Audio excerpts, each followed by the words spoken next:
तो दोस्तों मेरा नाम दया सर है और मैं आज बहुत ही फैंटास्टिक टॉपिक एक्सप्रेस करने जा रहा हूँ जिसको हम लोग क्वाड्रेटिक इक्वेशन कहते हैं। लेकिन सबसे पहले मैं बताना चाहता हूँ कि क्वाड्रेटिक इक्वेशन का मतलब होता क्या है। तो सबसे पहले क्वाड्रेटिक का मतलब जान लेते हैं, ठीक है। तो क्वाड्रेटिक का मतलब होता है कि एक ऐसा वेरिएबल यहाँ पे एक्स है ना, यहाँ पे एक्स है ना, तो यहाँ पे एक ही रहे।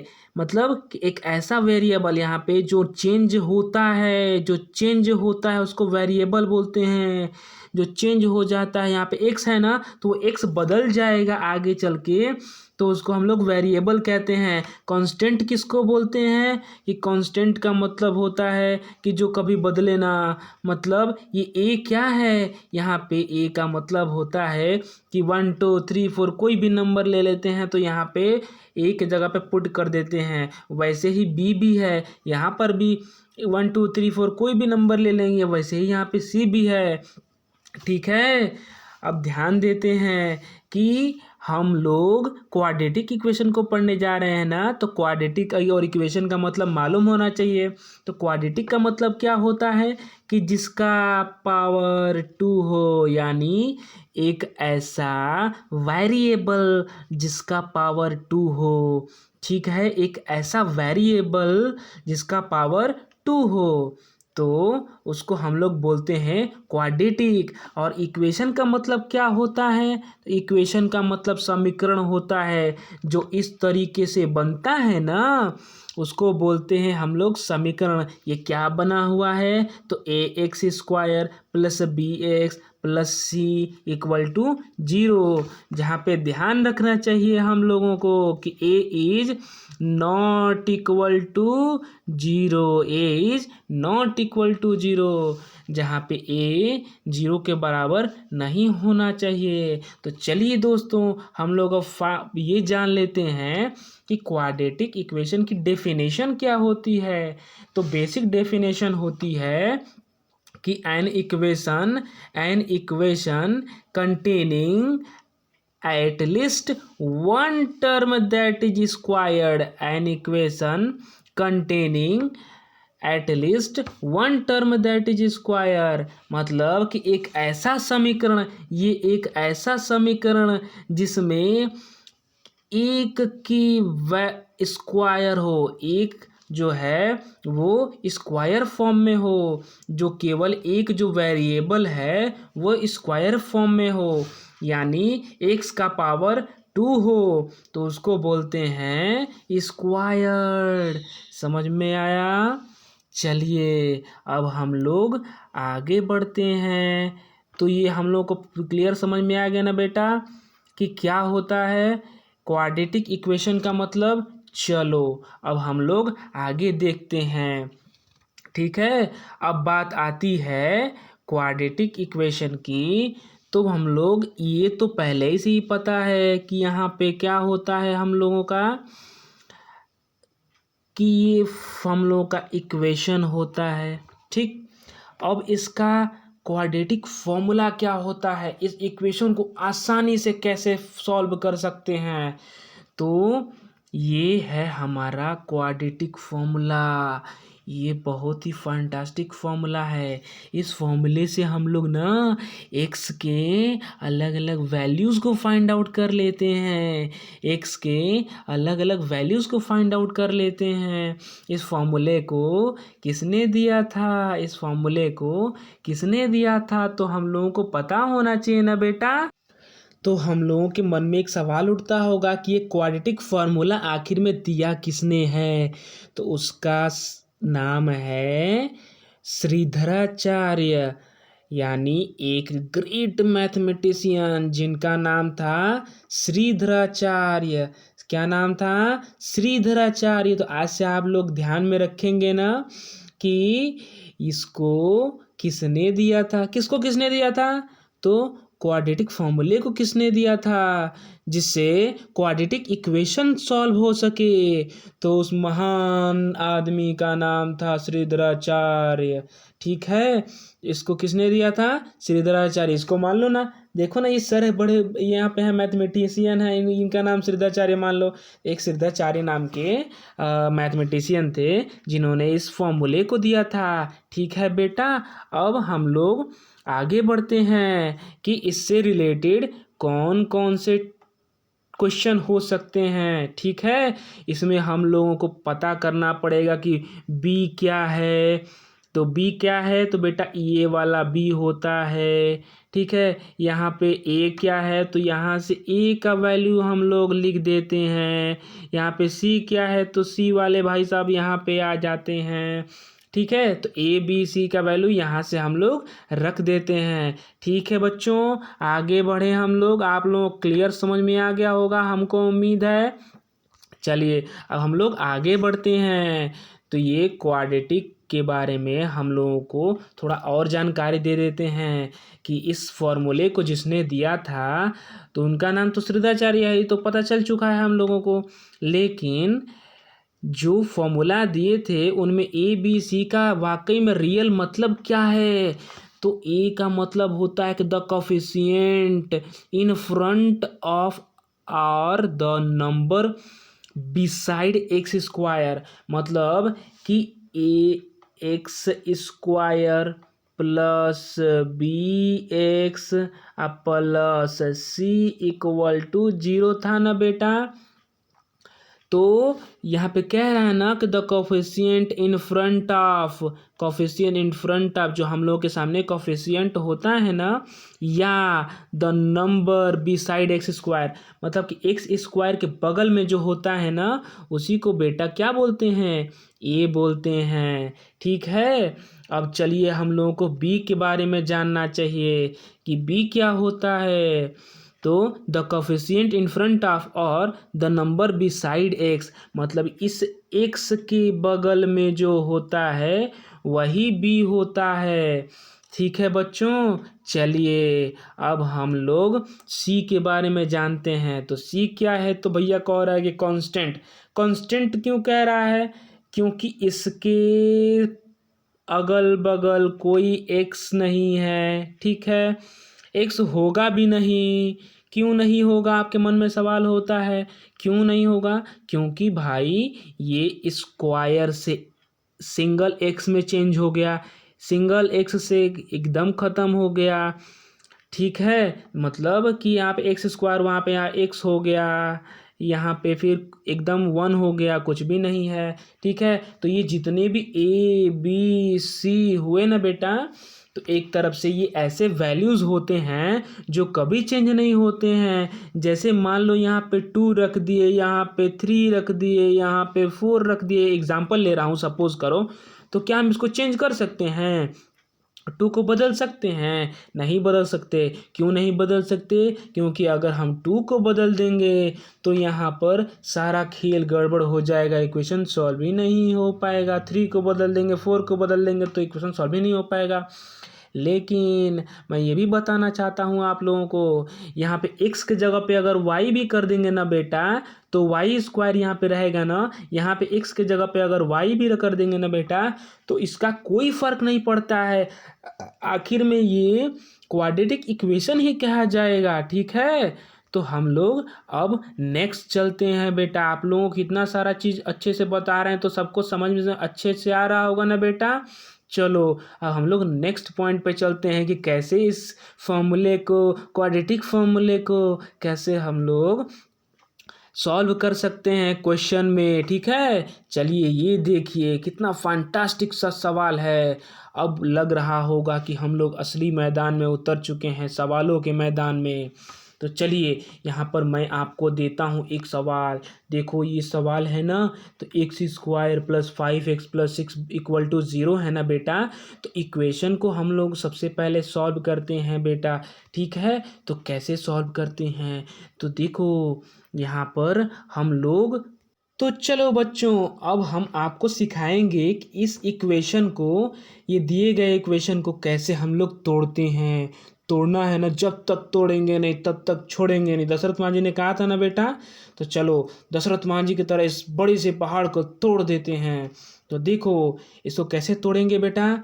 तो हम लोगों को ध्यान देना पड़ता है कि इस एक्स स्क्वायर को और 6 को सबसे पहले मल्टीप्लाई करते हैं। तो कितना आएगा बेटा मल्टीप्लाई करने पर, हमारा कितना आ जाएगा 6x² आ जाएगा। और हम लोगों को इस 6x² को ऐसे तोड़ देना होता है कि हमारा कितना आ जाए, जोड़ने या घटाने पर 5x आ जाए। तो चलिए 6x² को ऐसे तोड़ते हैं कि हमको प्लस करने पर 5x आ जाए, सॉरी 5x आ जाए। तो ठीक है, तो देखो यहाँ पर हम लोग क्या लिखेंगे 2x, एकदम सिंपल, एकदम सवाल को फंटास्टिक तरीके से करेंगे। यहाँ पे 3x कर देंगे।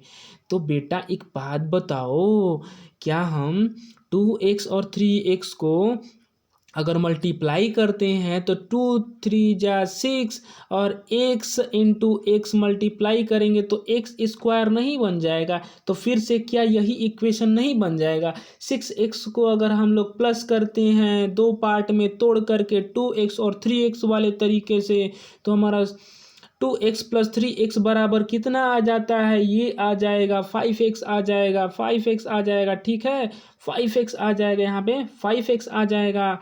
और इसको हम लोग फिर से अगर हम लोग पिछले वाले फॉर्म में ले जाना चाहें तो 2x और 3x को मल्टीप्लाई कर देंगे तो 2 3 जा 6 हो जाएगा। और x का मल्टीप्लाई करेंगे तो x का पावर 2 हो जाएगा। देखिए तो कितना फंटास्टिक तरीके से मैंने बता दिया, अच्छा लगा ना। अब देखिए, अब इसको हम लोग क्या करेंगे, अब इस 2x को और 3x को हम लोग सॉल्व करेंगे। कैसे सॉल्व करेंगे, ध्यान से देखिए। अब हम लोग इसको ध्यान से दिखाते हैं कि कैसे सॉल्व करते हैं। ध्यान दे रहे हैं ना आप लोग, अच्छे से ध्यान दीजिएगा। अब देखिए इस 2x और 3x को सीधे हम लोग अब ऐसे लिख देंगे कि x² plus 2x plus 3x और प्लस 6 = 0। तो बेटा ये देखो कितना सुंदर सा इक्वेशन बन गया, ये बना दिए ना हम लोग। तो अब इसको क्या करेंगे, हम लोग अब सीधे देखेंगे कि क्या अगर इस इक्वेशन को सॉल्व करते हैं, x को कॉमन लेंगे तो क्या बनेगा हमारा, x को कॉमन लेंगे तो क्या बनेगा हमारा। तो x अब ब्रैकेट में बनेगा बेटा x प्लस 2, फिर प्लस करके क्या करेंगे 3 को बाहर निकालेंगे और फिर कितना हो जाएगा हमारा x फिर प्लस 2 हो जाएगा। कैसे पता चला बच्चों हम लोगों को, ये इक्वेशन कैसे पता चला हम लोगों को, यहाँ पे सीधे अब हम लोगों को ये पता चल गया कि अब उस इक्वेशन को सॉल्व करेंगे तो ये हमारा बन के आएगा। अब ये बन के आ गया ना x+2 और x+3। तो x+2 और x+3 को सॉल्व करेंगे तो कितना आ गया हमारा, कितना आ गया बताओ जल्दी बताओ। तो एक हो जाएगा हमारा x+2 = 0। ये कैसे हुआ, क्योंकि जब हम लोगों को x का सिंगल वैल्यू निकालना रहता है तो सबसे पहले किसी एक को हम लोग रख लेते हैं = के एक ही साइड। ठीक है, इसको हम लोग इधर ही मान लेंगे और इसको लेके चले जाएंगे इधर। तो ये बताओ बेटा, अगर एक तरफ अगर = के एक तरफ अगर डिवाइड मल्टीप्लाई में रहता है तो दूसरे तरफ जाता है तो डिवाइड हो जाता है ना बेटा। तो देखो तो इधर मल्टीप्लाई में है ना, डिवाइड होगा तो 0 से डिवाइड होगा तो कुछ भी नहीं। ये तो सिंपल सा मैटर है, तो सब कोई जानता होगा, है कि नहीं। तो हम लोग के पास बचेगा क्या, आखिर में बचेगा क्या, क्या बचेगा, तो x+2 बचेगा। x+2 जब बचेगा तो x को हम लोग सीधे हम x+2 = 0, तो x बराबर -2। कैसे हुआ कि ये 2 जो था ना बेटा, इस तरफ क्या था, प्लस में था ना, = के लेफ्ट साइड में प्लस में था ना, तो ये राइट साइड में जाए कहाँ जाए, क्या बन जाएगा, -2। समझ में आया, यही मैंने बना रखा था। ठीक है बेटा, अब हम चलते हैं, अब इसको दूसरे तरफ लेके जाएंगे तो ये क्या हो जाएगा, जीरो के साथ मल्टीप्लाई होकर के सारा खत्म हो जाएगा ना, तो क्या बनेगा हमारा, x+3 = 0 हो जाएगा। तो x बराबर क्या हो जाएगा हमारा, x बराबर -3 हो जाएगा। ठीक है, x बराबर -3 हो जाएगा। कितने लोगों को समझ में आ गया। ठीक है, अब देखिए, अब हम चलते हैं मेथड 2 के तरफ, सेकेंड मेथड के तरफ चलते हैं। सेकेंड मेथड क्या कह रहा है कि सेकेंड मेथड कहता है ना, हम लोग क्वाड्रेटिक फॉर्मूले में हम लोग पढ़े थे ना कि ये वाला इसके साथ यहाँ पे क्या होता है, ए होता है, यहाँ पर क्या होता है, बी होता है, यहाँ पे क्या होता है, सी होता है। तो ए बराबर क्या है बेटा, यहाँ पे 1 है ना, तो देखो तो बेटा यहाँ पे 1 रखा हुआ है। बी बराबर क्या है बेटा, यहाँ पे 5 है ना, तो 5 देखो तो कितना फंटास्टिक तरीके से रखा हुआ है। सी है ना बेटा, तो चलो देखो यहाँ पे सी कितना अच्छे तरीके से रखा हुआ है ना। अब देखिए, अब हम लोग सीधे इस क्वाड्रेटिक फॉर्मूले वाले में फिल कर देंगे ए बी सी का वैल्यू। तो देखिए, इस फॉर्मूले में हम लोग पुट करेंगे ए बी सी का वैल्यू, तो कितना बन गया, यहाँ से सारे वैल्यूज़ को इकट्ठा करके और जब हम इसमें रखेंगे तो क्या बनेगा, ये बन के आएगा। ठीक है, तो x = क्या बन के आया बच्चों आप लोगों के सामने, तो b के जगह पे यहाँ से उठा करके और 5 यहाँ पे रख दिए हैं, और b के जगह पे फिर से इस वाले में b² था ना बेटा, तो b की जगह पे 5 का रख करके और स्क्वायर कर दिए हैं। फिर क्या था बेटा, यहाँ पे 4 था, तो 4 उतार दिए हैं। a के वैल्यू कितना था बेटा, यहाँ पे 1 था ना, तो 1 यहाँ पे रख दिए हैं। फिर कितना था बेटा, यहाँ पे c के वैल्यू 6 था ना, तो 6 यहाँ पे रख दिए हैं। ठीक है, तो अब क्या करेंगे, अब डिनोमिनेटर में ध्यान देंगे। देखो तो बेटा यहाँ पे 2a है ना, तो यहाँ पे 2 का इसी तरह से 2 रख देंगे और a के जगह पे क्या रख देंगे, यहाँ से उठा करके 1 रख देंगे। तो यहाँ पे 2.1 हो गया। डॉट यहाँ पे क्यों लगाया है बेटा, समझ में आ रहा है आप लोगों को, यहाँ पे डॉट क्यों लगाया, यहाँ भी डॉट लगाया है, यहाँ भी डॉट लगाया है, फिर यहाँ भी डॉट लगा। डॉट का मतलब होता ही है मल्टीप्लाई, डॉट का मतलब होता है मल्टीप्लाई, डॉट का मतलब क्या होता है, मल्टीप्लाई मल्टीप्लाई मल्टीप्लाई। ठीक है, ठीक है, चलो अब आगे देखते हैं, मजाक बहुत हो गया, पढ़ाने पे चलते हैं। ठीक है, अब देखो आगे देखो, अब क्या करेंगे, इसको सॉल्व करेंगे ना बेटा, तो कैसे सॉल्व करेंगे, तो देखो 5 का स्क्वायर करने पे कितना आएगा हमारा, यहाँ पे 25 आएगा ना बेटा, तो यहाँ पे 25। ठीक, फिर प्लस, नहीं नहीं सॉरी माइनस है ना, माइनस है। फिर यहाँ पे 4.1.6 है, तो मल्टीप्लाई बताया था ना, डॉट का मतलब होता है, तो 6 1 जा 6 और 6 4 जा कितना होता है, 24। तो 24 यहाँ पे लिखेंगे, तो बेटा 24 माइनस कर देंगे किस में से, 25 में से, तो आखिर में हमारा 1 आएगा ना बेटा। देखो तो कितना फंटास्टिक तरीके से इस वाले पार्ट को हम लोगों ने सॉल्व कर दिया। 1 आ गया हमारा, कितना आ गया, 1 आ गया। तो हम लोग अब नीचे वाले पोर्शन में देखेंगे, नीचे वाले पोर्शन मतलब क्या, देखो इस वाले पोर्शन में, x -5 प्लस माइनस, देखो यहाँ पे इस वाले पार्ट को सिमिलरली यहाँ पे उतार दिया है ना बेटा, है कि नहीं, -5 प्लस माइनस है ना। इसको सॉल्व करने पे कितना आया था हमारा, 1 आया था ना बेटा, तो यहाँ पे 1 रख दिया है ना बेटा। चलिए अब देखिए 2, अब डिनोमिनेटर में देखेंगे, 2 × 1 कर दिया तो कितना हुआ, 2 हुआ ना, है कि नहीं बच्चों। अब देखो आगे कैसे सॉल्व कर रहा है, इस तरह से सॉल्व कर दिया ना।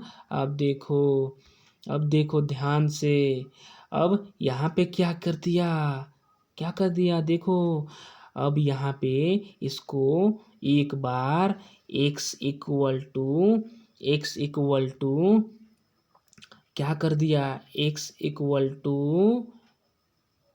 -5 और एक बार प्लस लिया है 1/2, तो ये बताओ -5 और +1 करेंगे तो कितना आएगा? 4 आएगा, है ना। लेकिन 4 कैसा होगा? वो निगेटिव होगा। क्यों? क्योंकि बड़े वाले का सिंबल माइनस में है। मतलब 5 रुपया जब तुम्हारे पे कर्जा है, 1 रुपया कमा करके ला के दे दिए, तो 4 रुपया और कर्जवा रह गया ना। फिर देखो डिनोमिनेटर में 2 का 2 उसी तरह से रख देंगे तो 2 2 जा 4 होता है ना। तो देखो तो हमारा आंसर 2 आ गया ना। एक बार और समझाते हैं। यहाँ पे क्या किया है? यहाँ पे -5 और प्लस लिया है। यहाँ पे था ना बेटा, देखो तो यहाँ पे था ना ये चीज़, प्लस माइनस लिया था ना। तो एक बार हम प्लस लेते हैं और एक बार माइनस लेते हैं। तो यहाँ पे हम लोगों ने क्या ले लिया? एक बार प्लस ले लिया, ठीक है, एक बार प्लस ले लिया। तो प्लस ले लिया तो क्या हुआ? -5 मतलब 5 रुपया कर्जा था, 1 रुपया कमा करके दे दिए जिससे लिए थे, तो 4 रुपया और कर्जा रह गया। तो 4 रुपया इसी तरह से लिख देंगे यहाँ पे, और 2 का 2 सीधे डिनोमिनेटर में उतार देंगे बेटा। दिख रहा है सब लोगों को ना। तो अब क्या करेंगे? तो हमारा 4 को डिवाइड कर दिए 2 से, तो कितना हो गया? 2 आ गया ना बेटा। तो देखो 2 2 जा 4। तो हम लोगों को ये क्लियर हो गया है। अब क्या क्लियर हो गया है? अब कि हमारा यहाँ पर जो x का वैल्यू था ना बेटा, तो कितना हो गया? -2 था ना बेटा। क्यों? कैसे -2 है? तो एक बार फिर मैं बताता हूँ कि जब 5 रुपया कर्जा है, 1 रुपया हम ला करके चुका दिए, तो -4 रुपीज़ हुआ। और इसको डिवाइड कर दिए 2 से, तो 2 2 जा 4। तो ये यहाँ पे माइनस था तो माइनस इस तरह लगेगा ना। तो सेम वैसे ही हो गया यहाँ पर। हमारा क्या हो गया? इसको सॉल्व कर दिए तो एक बार प्लस लगा करके क्या हो गया हमारा? x बराबर -2। ठीक है बच्चों। अब देखो, अब नेक्स्ट वैल्यू फाइंड आउट करने के लिए कैसे किया, x बराबर -3 कैसे फाइंड आउट किया है, देखो मैं दिखाता हूँ। यहाँ पे -5 ले लिए ना बेटा। पहले बार में क्या लिए थे? प्लस लिए थे, तो अब माइनस लेंगे। यहाँ माइनस करके 1 लिख दिए, फिर 2 लिख दिए। और 5 रुपया कर्जा, 1 रुपया और कर्जा ले लिए, तो कितना हो गया? -6 रुपया कर्जा हो गया।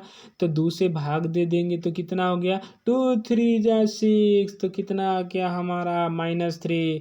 तो देखो ना बेटा, यहाँ पे -3 आया है ना? नहीं आया है तो बताओ, आया है ना? अच्छी बात है, वेरी गुड। इसका मतलब तुम लोग अच्छे से समझ रहे हो, बहुत अच्छे बच्चे हो। तुम लोगों को पिटाई नहीं करना पड़ेगा। तुम लोग बहुत वेरी गुड वाले बच्चे हो, ठीक है। तो x बराबर हमको -2, x बराबर यहाँ पे हमको -3। सिमिलरली यहाँ पर x equal to -3, x equal to -2। देखो तो इस वाले मेथड से भी सॉल्व कर सकते हैं और इस वाले मेथड से भी सॉल्व कर सकते हैं। आप लोगों को हम दो मेथड बता दिए। कितना फंटास्टिक सा सवाल था, है कि नहीं? आप लोगों को अच्छा लगा? बताओ बताओ, अच्छा लगा ना दोनों तरीके? पहले वाले तरीके में क्या था कि इस तरह से हम लोग पहले कॉमन कर लेते थे, उसके बाद निकाल लेते थे दोनों का आंसर। मैंने बताया ना, वीडियो को पीछे करके देख सकते हो जब जिस तरह से मैंने बताया है। एक बार अगर चाहें तो याद करने के लिए या रिवाइंड करने के लिए या फिर से समझने के लिए बैक करके देख सकते हो, ठीक है। और फिर हम लोग सेकंड वाले मेथड को बताए थे कि ABC का वैल्यू फाइंड आउट करके इस इक्वेशन से और हम लोग पुट कर देंगे क्वाड्रेटिक फॉर्मूले में, तो हमको x का वैल्यू दोनों निकल जाएगा। और इस तरीके से भी x का वैल्यू दोनों निकाले थे ना। चलिए अब हम लोग नेक्स्ट वाले क्वेश्चन पे चलते हैं बेटा। देखिए नेक्स्ट वाला क्वेश्चन क्या था, ये देखिए एकदम फंटास्टिक सा क्वेश्चन है, लगेगा एकदम घी और मलाई है। चलिए यहाँ पे हम लोगों को क्वाड्रेटिक इक्वेशन दिया हुआ है बेटा। कौन सा क्वाड्रेटिक इक्वेशन है बच्चों? कौन सा क्वाड्रेटिक इक्वेशन है बच्चों? आप लोगों को दिख रहा है? क्या आप लोगों को दिख रहा है? ठीक है, ये देखिए यहाँ पे क्वाड्रेटिक इक्वेशन दिया हुआ है। कौन सा इक्वेशन है भैया? तो 3x² - 5x + 2 है इक्वल टू 0 है। तो हम लोग जो एक फर्स्ट वाला मेथड था उस तरीके से भी सॉल्व करके दिखाएंगे और क्वाड्रेटिक फार्मूले में ABC का वैल्यू फाइंड पुट करके और रख करके हम लोग क्या करेंगे, निकाल के दिखाएंगे। ठीक है, चलिए अब हम लोग आते हैं मेन अपने पॉइंट पे नहीं, पॉइंट पे। चलिए देखिए, इक्वेशन क्या है, 3x² minus 5x plus 2 equal to 0 है ना। इससे आप लोगों के ये क्वेश्चन करने का तरीका और भी फैंटास्टिक हो जाएगा। देखिए मैं दोनों तरीके से बता रहा हूँ आप लोगों को। ठीक है बच्चों, चलो देखो, ये देखो क्या है कि 3x² माइनस 5x प्लस 2 है ना बच्चों, इक्वल टू 0 है ना। तो देखो मैं बताया था ना कि हम लोग 3 और 2 का मल्टीप्लाई करते हैं तो कितना आ गया, 3 2 जा 6 एक्स स्क्वायर। और इस 6x² को कुछ ऐसे तोड़ेंगे कि हमारा प्लस या माइनस करने पे कितना आ जाए, हमारा -5x आ जाए। ठीक है ना, दिख रहा है ना बेटा, -5x आ जाए। तो तोड़ देते हैं, तो देखो -3x, ठीक, फिर -2x। अब बताओ कि 3 रुपया कर्जा है, फिर 2 रुपया कर्जा है, तो 3 और 2 दोनों को जोड़ेंगे तो 5 रुपीज़ वाला कर्जा हो जाएगा ना बेटवा। देखो तो, है कि नहीं। तो हम लोग कर देंगे तो कितना आएगा, -5x। अब ये बताओ कि इसको, अगर इस इक्वेशन को हम लोग इस वाले पार्ट को फिर से अगर मल्टीप्लाई कर देते हैं तो ये नहीं बन जाएगा, बनेगा ना। अब कैसे बनेगा, दिमाग लगाओ। नहीं लगा सकते तुम मुझसे पूछो, मैं बताता हूँ। बताऊँ, चलो बताता हूँ। तो यहाँ पे क्या है, -3x है और -2x है, तो माइनस और माइनस का मल्टीप्लाई करते हैं तो प्लस हो जाता है ना। और 3x और 2x को मल्टीप्लाई करेंगे तो 3 2 जा 6। हाँ, और ये x और x का मल्टीप्लाई हो तो x² नहीं हो जाएगा, होगा ना। हाँ, देखो तो कितना फंटास्टिक तरीके से मैंने बता दिया। तो अब पता चल गया ना। तो सबसे पहले हम लोगों ने क्या किया, 3x और 2x, 3x² और 2 का मल्टीप्लाई किए तो कितना आ गया हमारा, 6x² आ गया। 6x² को क्या कर दिया हम लोग, -3x और -2x को हम लोग क्या कर दिए, पार्ट में तोड़ दिए। तोड़ने के बाद क्या कर दिए, हमको पता चल गया क्या कि ये -5x आ रहा है, जो कहाँ पे है, यहाँ पर है ना। तो पता चल गया। और फिर से हम इस बीच वाले पार्ट को हम लोग फिर से अगर हम मल्टीप्लाई कर देते हैं तो 6x² आ जाता है। कैसे आएगा, क्योंकि माइनस और माइनस का मल्टीप्लाई प्लस होता है। 3x और 2x का मल्टीप्लाई करने पे कितना आ जाता है, 6x² आ जाता है। अब समझ में आ गया ना। मैं बार बार रिपीट कर रहा हूँ, किस लिए, क्योंकि आप लोगों को धांसू तरीके से समझ में आएगा, एकदम फाड़ू तरीके से समझ में आएगा। समझ में आया ना। चलिए अब नेक्स्ट पॉइंट पे चलते हैं। ये वाला तो पार्ट क्लियर हो गया होगा आप लोगों को।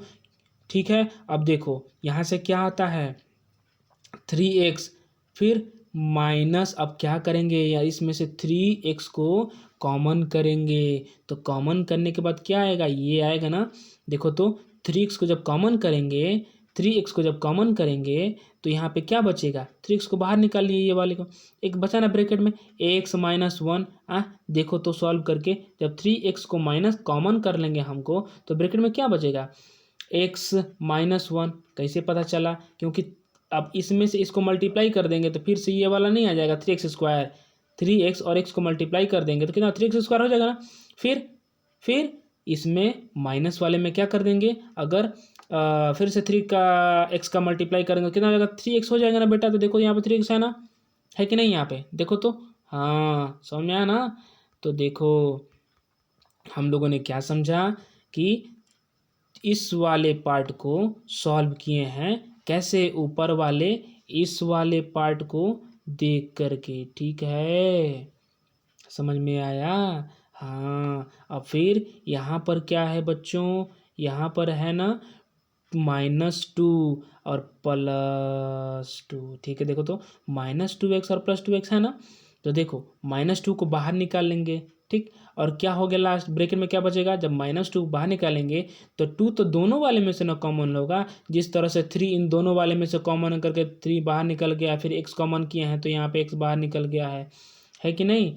हाँ, तो देखो आगे समझो एक बार फिर से ध्यान से। तो टू को -2 को कॉमन निकाल दिया तो ब्रैकेट में क्या बचा हमारा x, और फिर -1 बचाना। यहाँ -1 कैसे आ गया? क्योंकि जब -2 x है और फिर +2 है इक्वल टू 0 है ना, तो जब 2 को मतलब -2 को कॉमन लेंगे तो x, और ये जब प्लस रहता है अंदर ना, तो जब ब्रैकेट लेते हैं ना तो क्या हो जाता है? माइनस आ जाता है, 2 आ जाता है, सॉरी सॉरी सॉरी सॉरी 1 आ जाता है, ठीक है 1 आ जाता है। तो जब हम -2 को मल्टीप्लाई करेंगे तो कितना हो जाएगा? -1 से मल्टीप्लाई होगा तो माइनस माइनस प्लस 1, ठीक 2 हो जाएगा ना, फिर से ऊपर वाला आ जाएगा ना, +2 आ जाएगा ना, ठीक है कि नहीं? चलिए अब आगे बढ़ते हैं, ठीक है, अब ध्यान से आगे बढ़ते हैं। देखो अब इसको हम लोग कॉमन कर लेंगे। अब यहाँ से हम लोग कॉमन कर लेंगे। कैसे कॉमन करेंगे कि 3x और -2 एक वाले में रख लेंगे। देखो तो रख लिया है मैंने ना, और x-1 और x-1 यहाँ पे सेम सेम है तो क्या कर लेंगे? सेम सेम है तो एक बार लिखेंगे, ठीक। तो हमारा क्या निकल गया? x-1, ठीक, और एक ब्रैकेट में क्या हो गया? 3x-2। तो x-1 इक्वल टू 0 बना करके क्या कर लेंगे हम लोग? वही वाला तरीके से 3x को हम लोग पहले इधर खोपची में भेज देंगे, मतलब 0 की तरफ भेज देंगे। तो 0 क्या बना देगा मल्टीप्लाई करने पे? 0 अगर किसी भी चीज़ से मल्टीप्लाई होता है तो हीरो को भी 0 बना देता है, ठीक है। तो हम लोग यहाँ पे इधर को 0 बना देंगे, ठीक है। 3x-2 को इधर भेज करके 0 के साथ मल्टीप्लाई कर करके, ठीक है। तो देखो यहाँ पे सॉरी सॉरी आगे देखो, x-1 इक्वल टू 0 है तो x इक्वल टू कितना हो जाएगा हमारा? 1 हो जाएगा ना बेटा, क्योंकि x-1, क्योंकि -1 है, 0 के एक तरफ -1 है तो दूसरा तरफ जाएगा तो क्या हो जाएगा? +1 चला जाएगा। तो ठीक वैसे ही यहाँ पे दिख रहा है सबको ना, यहाँ पे क्या कर दिया है? -1 से +1 में कन्वर्ट हो गया है। देखे ना कितना पावर है इसमें। x-1 था तो -1 इक्वल टू के एक तरफ था तो दूसरे तरफ चला गया तो क्या हो गया? +1 में कन्वर्ट हो गया। देखे ना, बराबर जो है इक्वल टू का जो सिंबल है ना, बहुत मस्त है। देखो तो अब देखो यहाँ पर इसको समझाता हूँ, ध्यान से समझना। यहाँ पे 3x-2 इक्वल टू 0 है ना, है कि नहीं? तो 3x इक्वल टू -2 है तो दूसरे तरफ जाकर क्या +2 हो जाएगा। तो x इक्वल टू क्या हो जाएगा? इधर 3 का मल्टीप्लाई इधर आएगा तो क्या हो जाएगा? 2 के साथ डिवाइड हो जाएगा तो 2/3 आ गया ना। तो देखो तो बेटा 2/3 नहीं आया है, आया है ना, ठीक, समझ आ गया। अब देखिए आगे बढ़ते हैं, अब दूसरे वाले पार्ट पे आगे बढ़ते हैं, दूसरे वाले पार्ट पे आगे बढ़ते हैं। देखो अब इसमें क्या किया है? यहाँ से देखो ए का वैल्यू निकाला है, कितना हो गया? ए का वैल्यू निकाला तो x² के बगल में होता है ना ए का वैल्यू, तो ए का वैल्यू कितना है? 3 आया है ना बेटा, यहाँ पे 3 आया है ना। देखो फिर अब देखो बी का वैल्यू कैसे निकाला है? तो बी का वैल्यू कैसे निकाला है? एक्स के बगल में होता है, एक्स के बगल में क्या है? -5, ठीक। सी का वैल्यू कैसे निकाला? देखो तो ठीक, सी का वैल्यू कैसे निकाला है? तो यहाँ पे सी का वैल्यू होता है ना, ठीक, यहाँ पे बी का वैल्यू होता है ना, यहाँ पे ए का वैल्यू होता है ना। देखो तो ए बी सी का वैल्यू निकल गया ना हमारा। सी का वैल्यू कितना निकला यहाँ से? 2 निकला, निकला ना बेटा। चलिए अब तो आप लोगों को बहुत अच्छे से समझ में आ रहा होगा जी, वेरी गुड। चलिए अब हम लोग क्या करेंगे? क्वाड्रेटिक फार्मूले में रख देंगे। क्वाड्रेटिक फार्मूले में रखेंगे तो कैसे? देखिए बी की जगह पे बी का वैल्यू रख देंगे, सी की जगह पे सी का वैल्यू रख देंगे, ए की जगह पे ए का वैल्यू रख देंगे तो हमारा देखिए एक ऐसे इक्वेशन बन जाएगा। देखिए तो नहीं बनेगा? देखिए तो बी की जगह पे -5 रख दिए हैं, रखे हैं ना। तो जब बी की जगह पे यहाँ पे -5 रखेंगे तो यहाँ पे पहले से माइनस मौजूद है ना, देखो तो बेटा -b है ना। बी की जगह केवल बी का ना वैल्यू रखेंगे तो माइनस ये बी में पहले से मौजूद था और बी के वैल्यू में भी -5 आया है तो माइनस माइनस प्लस, देखो तो यहाँ पे आ गया ना +5। देखो तो दया से कितने अच्छे समझा रहे हैं तुम लोगों को। अब देखो फिर यहाँ पे b का वैल्यू जब -5 आया है तो यहाँ पे हम लोग रख दिए हैं, ठीक। अब आगे बढ़ते हैं, आगे बढ़ते हैं तो क्या रखेंगे, देखो यहाँ पे, अब देखो यहाँ पर -5 रखा हुआ है ना यहाँ पे, तो -5 है ना यहाँ पे, तो यहाँ b का स्क्वायर है ना बेटा यहाँ पे, तो b के जो स्क्वायर की जगह -5 का स्क्वायर कर दिया है ना। फिर देखो 4 के जगह पे 4 वैसे ही रख दिया है ना। फिर 3a की जगह पे क्या रख दिया है, यहाँ पे 3 रख दिया है ना बेटा। c की जगह पे कितना रख दिया है, 2 रख दिया है ना बेटा। अब देखो, अब सबको मल्टीप्लाई किया और सॉल्व किया तो हमारा कितना आंसर आ गया, हमारा कितना आंसर आ गया, ये आ गया x के बदले। तो कैसे सॉल्व किया है इसको, ये भी तो पता करना है ना, आप लोगों को बताना है ना कि इसको सॉल्व कैसे किया है। इतना समझाएगा ना, कैसे वैल्यू रखा हुआ है, 2 के जगह पे यहाँ पे 2 रख दिया है डिनोमिनेटर में। देखो तो ध्यान से, 2 के जगह पे 2 रख दिया, a का वैल्यू फिर से यहाँ पे रख दिया है, यहाँ पे 3 था, यहाँ पे 3 रख दिया है, ठीक है। अब देखो इसको सॉल्व करते हैं, चलो सॉल्व करते हैं। तो यहाँ पे 5 था, प्लस नीचे माइनस, ठीक, रूट में था ना बेटा, तो देखो रूट में था, कितना था, तो -5 का कितना हो जाएगा, कितना हो जाएगा, 5 जब 25 होता है ना, 5 का स्क्वायर 5 जब 25 होता है ना, 25 होता है ना, 5 × 25, हाँ देखो तो 5 जब 25 होता है ना। अब देखो ये, अब कहोगे कि सर माइनस कहाँ के चला गया, तो बाबू एक बात बताइए, माइनस का मल्टीप्लाई फिर माइनस से करते हैं तो कितना आता है हमारा, प्लस आता है ना, कितना आता है हमारा, प्लस आता है ना बाबू, कितना आता है, प्लस आता है ना। तो वही तो यहाँ पर प्लस आया, तो प्लस को लिखते हैं चाहे न लिखें, हमारा मन चाहे आपका मन, है कि नहीं। अब फिर देखिए, अब 4 का 3 से मल्टीप्लाई करेंगे, फिर 2 से मल्टीप्लाई, 4 3 जा कितना होता है 12, फिर 12 2 जा कितना होता है, बताओ बताओ जल्दी बताओ, 24, ठीक है बेटवा। तो ये बताओ, और फिर यहाँ पे नीचे कितना है, 3 2 जा यहाँ पे 6 हो गया ना बेटा। अब देखो दया सर कितने बच्चे समझा रहे हैं, देखो देखो ध्यान से देखो, देखो एक बार और बता दे रहे हैं, तुम लोगों को शायद क्लियर नहीं होगा तो इस रूट के अंदर वाला देखो, हम लोग 5 का मल्टीप्लाई किए ना, तो माइनस का अगर करेंगे मल्टीप्लाई 2 बार तो कितना हो जाएगा, प्लस हो जाएगा ना यहाँ पे।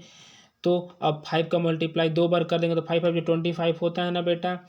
फिर देखो 4 3 2 का मल्टीप्लाई कर देंगे तो बेटा यहाँ पे माइनस पहले से ही है, उसके बाद 24 हो जाएगा ना बेटा। अब फिर क्या हो जाएगा यहाँ पे, सबके नीचे 3 × 2 है ना, तो बेटा 3 2 जा कितना हो जाएगा, 6 हो जाएगा ना बेटा, हाँ हो जाएगा ना। चलो अब देखो, अब क्या करेंगे बाबू, अब हम लोग इसको सॉल्व करेंगे, 25 में से 24 गया कितना हो जाएगा, 1 हो जाएगा ना, है कि नहीं। और यहाँ 5 प्लस माइनस यहाँ पर 6 रख देंगे ना।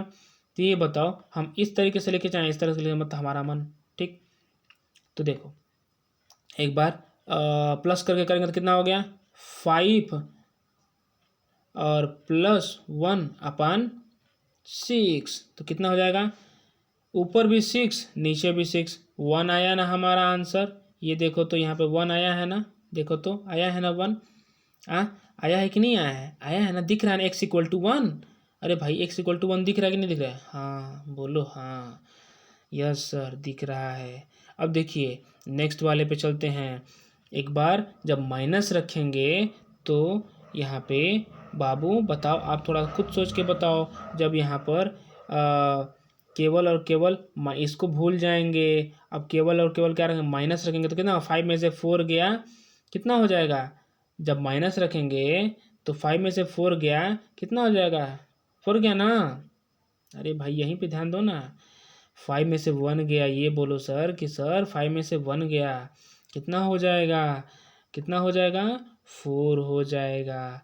फिर यहाँ पे कितना हो जाएगा, 6 हो जाएगा, ठीक है। तो 2 2 जा 4, 2 3 जा 6, क्या x के = 2/3 नहीं आया है, आया है ना। अरे भाई बोलो हाँ, यस सर बोलो, ठीक है, ओके वेरी गुड। चलो अब इसको हटा देते हैं, बहुत कचरा हो गया ना, कचरा साफ कर देते हैं। तो मुझे लगता है कि आप लोगों को अच्छे से समझ में आएगा, एक एक स्टेप इतना अच्छे समझाए हैं कि अच्छे समझ में आना चाहिए, ठीक है।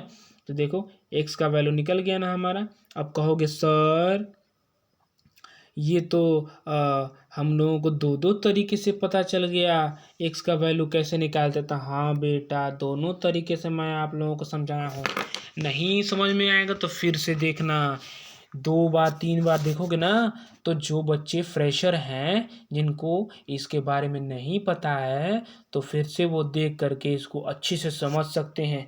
एक एक चीज़ मतलब क से लेकर के बाबू अज्ञात तक बताए हैं। अब इतना पर नहीं समझ में आएगा तो सोच सकते हो कि तुम लोग कहाँ जाओगे, कहाँ जाओगे। अरे भाई, जब रिजल्ट आएगा तो नीचे से फर्स्ट आओगे, लेकिन इसको समझ गए तो रिजल्ट आएगा तो ऊपर से फर्स्ट आओगे। अगर कई बार वीडियो देखोगे, समझ में आ गया अच्छे से, एक बार में ही समझ में आ जाएगा यार, जब इतना अच्छे से बताया हूँ तो। जब कई बार देखोगे तो समझ जाओ कि ऊपर से फर्स्ट आओगे कि नहीं आओगे। अब मान लो कि एक ही बार देख कर कहोगे कि सर अच्छे से समझ नहीं रहे हैं, तो भाई गलत बात है ना, अच्छे से समझ में आना चाहिए ना। अच्छे से मैं समझाया हूँ, इतना मेहनत किया हूँ, कंटिन्यू बोला भी हूँ। तो एक एक चीज़ को जब प्लस और माइनस को ध्यान दे करके कंसंट्रेट करवा करवा करके समझाया हूँ तो समझ में आ जाना चाहिए। ठीक है, चलिए अब इसी के साथ मैं अपने वाणी को विराम देता हूँ। धन्यवाद। आप सभी लोगों का दिन शुभ हो जो लोग दिन में देख रहे हैं, और रात्रि शुभ हो जो लोग रात में देख रहे हैं।